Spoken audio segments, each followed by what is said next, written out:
স্ক্রিনে দেখতে পাচ্ছেন ওষুধটির নাম হচ্ছে ARC-A-TS।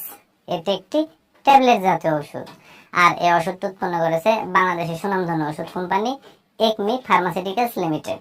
এখন আসুন যে এই ওষুধটির কার্যকারিতা কি, অর্থাৎ কোন কোন রোগের ক্ষেত্রে ওষুধটিকে ব্যবহার করা হয় সেটা আমি আপনাদের বলে দিই।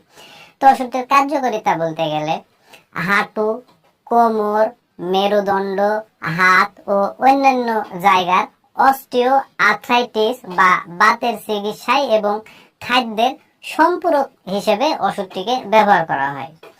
2 নম্বর যে কাজটি করে সেটি হচ্ছে রিউমাটয়েড আর্থ্রাইটিসের চিকিৎসায় বা খেলাধুলা করার টাইমে যে আঘাত পায় একটি মানুষ বা একটি ছেলে বা ইনজুরি হয়, সেই আঘাতপ্রাপ্ত অবস্থায় এবং মাইগ্রেনের চিকিৎসায় কিন্তু এই ওষুধটিকে ব্যবহার করা হয়। সাধারণত এইগুলো রোগেই ওষুধটিকে ব্যবহার করা হয়। এবার আসুন যে আসলে ওষুধটির সেবন বিধি কি সেটি আমি আপনাদের বলে দিই।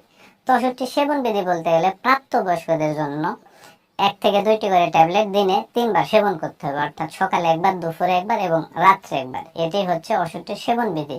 তবে বিশেষ করে এই ওষুধটি কিন্তু একটু বয়স্কদের ক্ষেত্রে বেশি ব্যবহার করা হয়। যাদের বয়স অল্প তাদের ক্ষেত্রে ওষুধটি খুব কম ব্যবহার করা হয়, বয়স্কদের ক্ষেত্রে ওষুধটি বেশি ব্যবহার করা হয়। এবার আসুন যে আসলে ওষুধটির কোনো পার্শ্ব প্রতিক্রিয়া আছে কিনা সেটি আমি আপনাদের বলে দিই। তো এই ওষুধটির সামান্য কিছু পার্শ্ব প্রতিক্রিয়া আছে, যেমন ধরুন বমি